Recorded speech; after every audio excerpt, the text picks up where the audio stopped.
kalau sampean sholat imamnya itu biasanya habis sholat madhep mana? Umumnya di kiai ini sampean tetap madhep kiblat apa madhep ngalor? Cara Indonesia.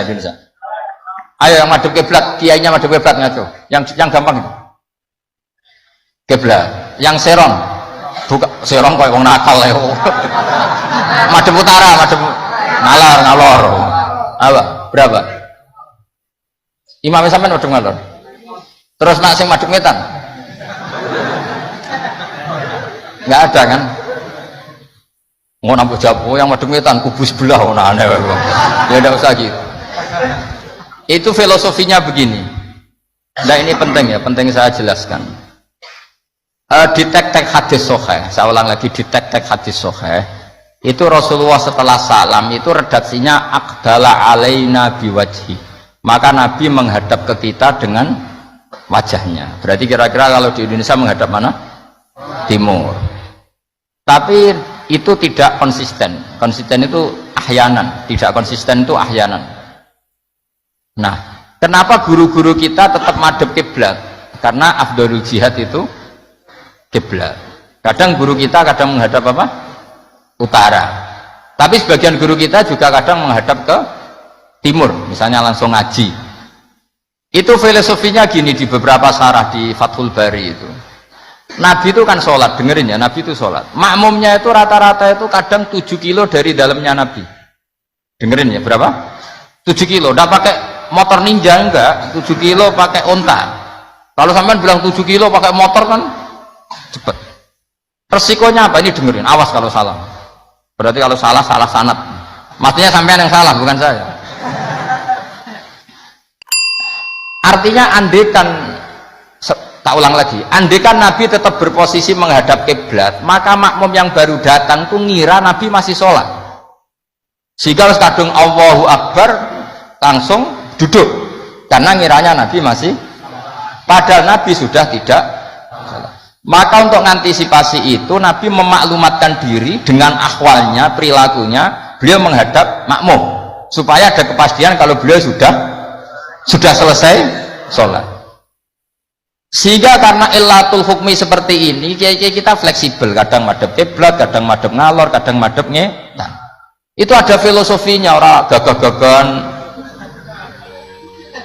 Ada yang madhep ngetan terus. Pokoknya Nabi seperti ini, tidak seperti itu. Semua perilaku Nabi yang tidak wajib itu disara-sara disebut ahyanan, sesekali tempo. Maka yang penting bagi imam itu begini. Yang penting setelah selesai salam itu tunjukkan kalau sholat kamu selesai. Makanya banyak yang terus astagfirullahaladzim buanter untuk menunjukkan ini sudah mulai wiridan badas sholat. Jadi sebetulnya kalau menurut fikih beling itu boleh saja kamu mengatakan bar salam wis bar lodul. Tapi itu kan beling sekali masuk bar sholat. Tapi itu bagus untuk kelas kamu maksudnya, supaya ada kepastian bahwa sholatnya sudah selesai. Oh, Nabi udut. Wah, ini malah lebih sesat lagi yang di belakang ini. Itu ada ilmunya, sampean cek di Fathul Bari. Supaya kenapa saya cerita ini, biar yang menghadap ngalor juga fanatik, yang menghadap ngetan juga tidak. Karena itu hanya untuk menunjukkan kalau Nabi sholatnya sudah selesai. Coba bayangkan Nabi itu idola kan, sudah jauh-jauh 7 kilo. Ke situ naik unta atau naik kuda, terus ngerti Nabi masuk madhep kiblat, mesti cara sampean alhamdulillah Nabi urung salam kan gitu. Barang wis melok lungguh jebule Nabi subhanallah alhamdulillah. Lah ya terus makmume beling, wah rugi aku. Repot, mosok makmum Nabi kok muni rugi. Mari Nabi ra kondo nak wis bar. Perkara ndak kira-kira seperti itu. Nah, daripada perkara Nabi secara ahwal menunjukkan kalau sholatnya selesai, Nabi menghadap makmum sebagai maklumat kalau sholatnya sudah selesai. Clear ya? Sehingga kamu tidak perlu berdebat sunat mana Gus, madhep ngalor sama madhep ngetan. Kok malah takok sunat? Ngaji sik lagi takok. Senengane gugat. Ya ngaji sik, alim sik lagi takok. Lah nek salim rasa takok ya alhamdulillah. So, ini tidak seorang alim takok gugat mana sunahnya kalau Nabi madhep ngalor. Sesuk tak takokno, mana sunahnya cangkem elek? Kan yo ora ono. Angger wong kok mbok lama-lama mana sunahnya kalau Nabi pernah di Indonesia? Malah panjang kan apa? Nggak usah gitu ya ngaji. Jadi di sarah-sarah itu diterangkan sana kana Rasulullah Shallallahu Alaihi Wasallam idza takallama salasan ahyanan di suatu tempo. Begitu juga Nabi kadang sholat itu hanya astagfirullah salasan suman sorofa. Beberapa kali Nabi sholat itu hanya baca istighfar 3 kali suman sorofa. Ya sudah segitu aja. Ada yang Allahumma a'inni ala zikrika wa syukrika wa husni ibadati. Ada riwayat yang sabbahawa salasan wa salasin wa hammadawa salasan wa salasin wa kabbarawa salasan. Terus kiai-kiai khusyuk semua yang ahyanan ini dikombinasikan jadi satu. Jadi kita yang ahlul ilmi ini eskal. Wong Nabi itu paketnya satu-satu, tapi oleh kiai khusyuk itu semuanya dirangkum jadi paket lengkap. Ini ya ada, tasbihnya ya ada, doanya ya ada. Maka makmum-makmum yang kesibukan ini bingung, ini gimana ini kok paket lengkap, kan lama akhirnya. Lewong sholat yang rukun saja lama nggak boleh, apalagi wiridan. Maksudnya bukan terus nggak boleh ya enggak, maksudnya yuk mikir makmum. Makanya diantara ciri khas Indonesia itu walinya sebagian diyakini dari Samarkand, dari Tashkent, Uzbek, sebagian tentu. Itu saya ketika mondok di Mbah Mun, itu Mbah Mun yang mimpin sholat, itu kalau wiridan ya separuh sudah bubar. Saya pernah di Lirboyo melihat ya separuh sudah bubar. Ternyata yang kelakuan kayak gitu ada di Uzbek, meskipun imamnya mursyid separuh bubar. Itu tradisi yang bagus, itu harus ditiru. Artinya harus ditiru gini, untuk menjaga konstitusi wong nunggu guru ono separuh, untuk menjaga konstitusi kalau nggak wajib ada yang bubar. Kalau semuanya nunggu berarti ini mewajibkan sesuatu yang tidak wajib. Itu bahaya kalau dalam konstitusi ilmu. Said Abdullah bin Husain bin Thohir yang ngarang Sulam Taufik itu diantara masalah besar dalam ilmu apa? Ijabu malam yajib, mewajibkan sesuatu yang tidak wajib. Sehingga para ulama itu yang ikuti Sulam Taufik yang dikarang Said Abdullah bin Husain bin Thohir, benar ya? Abdullah bin Husain bin Thohir. Itu kalau muridnya wiridan terus dia mau, cung ora wajib kok wiridan terus, kok dikira wajib. Tapi nak tahu ora tahu wiridan ya dia sunat ora tahu mbok lakoni gitu. Nah itu akhirnya di Indonesia itu bagus, pondok-pondok besar di Indonesia kalau kiainya, padahal yang imami kiainya, apalagi ketua keamanan malah ditinggal. Oh penggane nangkep wong kan gitu.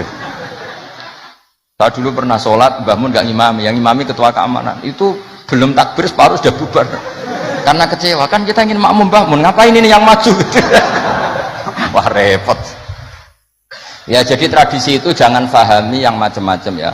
Bubar separuh, anggap saja menjaga konstitusi ilmu bahwa tidak boleh yang nggak wajib berstatus wajib. Tapi yang tetap wiridan ya monggo, mungkin tidak punya kesibukan. Sehingga Quran itu fleksibel. Orang baik itu siapa? Orang baik adalah yadhkuruna wa qiyamau wa qu'udaw wa ala junubihim. Jadi wiridan tidak harus lungguh, sambil berdiri ya boleh, sambil jalan ya boleh. Fa idza qudiyatish sholatu fantasiru fil ardi wabtahu min fadlillah wazkurullaha katsiran. Itu ayat wazkurullaha katsiran itu setelah fantasiru ya sudah, kalau mau bubar ya bubar nggak apa-apa, tapi harus selalu ingat Allah. Jadi dulu itu ulama dulu itu rileks. Makanya di kenangan hadis-hadis sahih faminna man kada, sebagian kita begini, sebagian kita gini, padahal itu masih disaksikan Rasulullah Shallallahu Alaihi Wasallam karena nggak boleh ijabu malam yajib.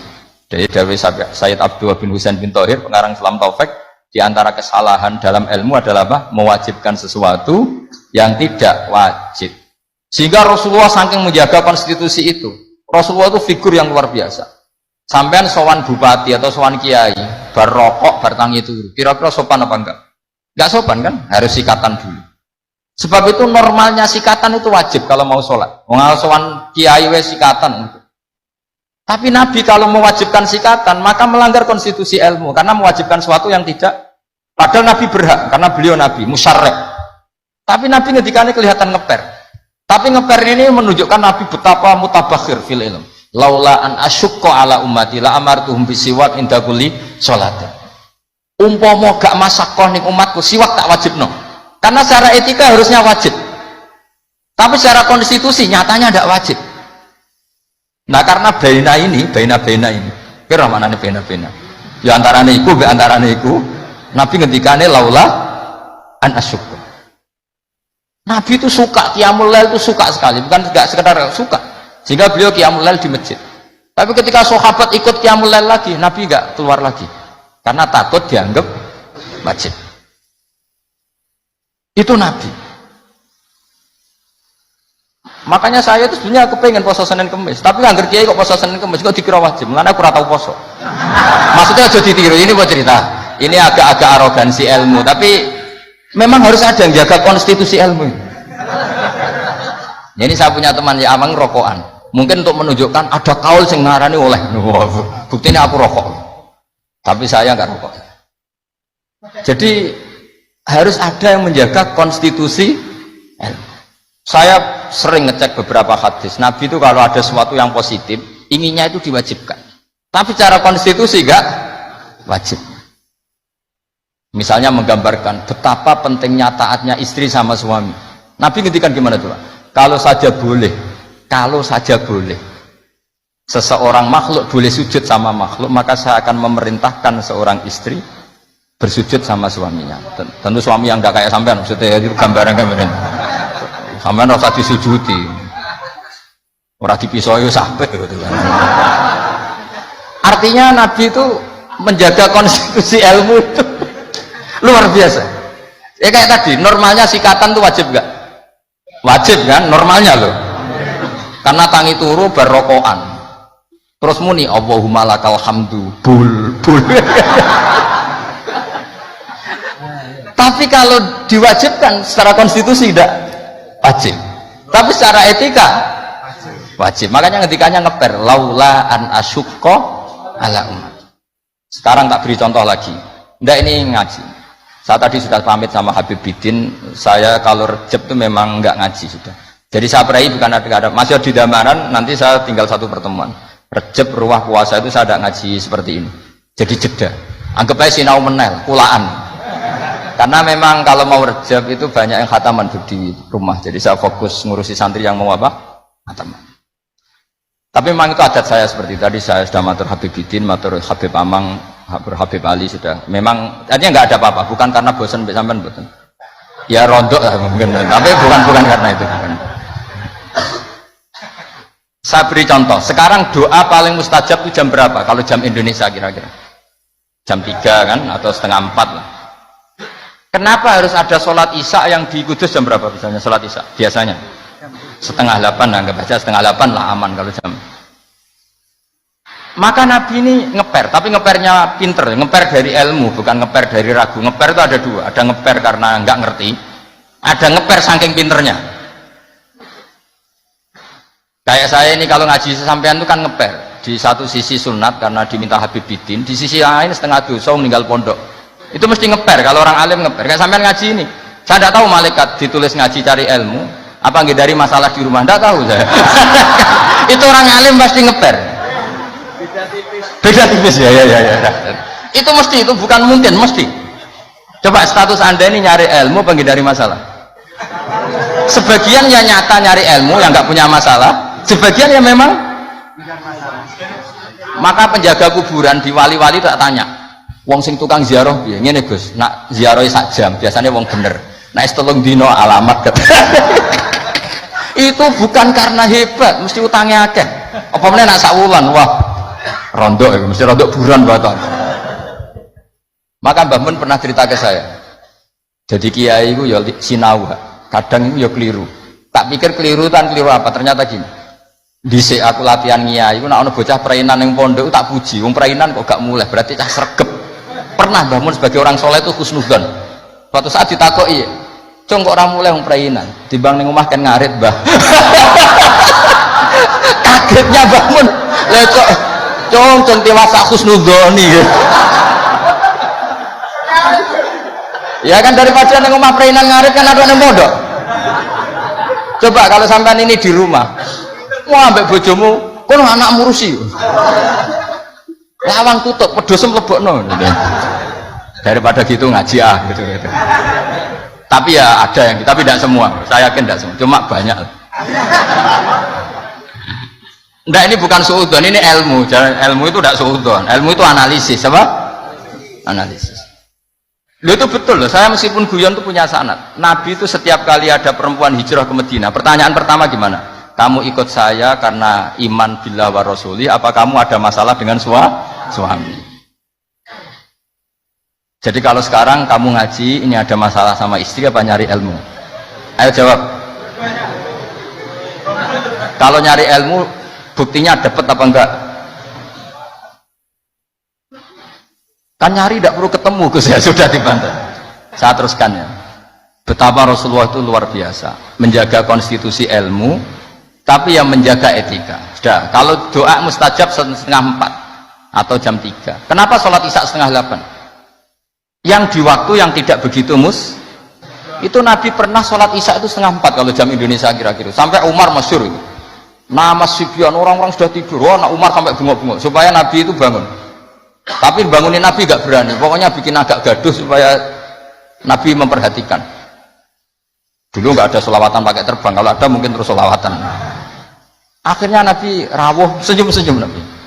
Saya tahu kalian protes karena sholat saya tidak lazim, biasanya 7:30 kok ini 3:30 kira-kira gitu. Tapi laula ana syukqa ala ummati, andai kan saya tidak beratkan umatku, yang benar sholat isya ya jam seperti ini, karena ini saatul ijabah. Jadi Nabi itu antara mengakui kalau itu saatul ijabah karena yanzilu rabbuna iku idza yabqa sulusul lailil akhir. Tapi dengan kenyataan kalau itu diteruskan masyaqqah bagi umatnya. Tapi kalau Nabi tidak pernah melakukan, dikira waktu afdol sholat isya tetap 7:30, padahal ada yang afdol yaitu 3:30. Entah jam 3 atau 3:30. Maka Nabi ngendikannya 2 kali. Kalau saja tidak memberatkan umatku, maka mereka akan saya ajak sholat isya ya jam seperti ini, karena jatuh pada saatil ijabah. Tapi kan berat gak kalau sampai ajak isya 3:30? Berat apa berat sekali? Berat sekali. Jadi ilmu itu harus dijaga konstitusinya. Ya, ilmu itu konstitusinya harus apa? Dijaga.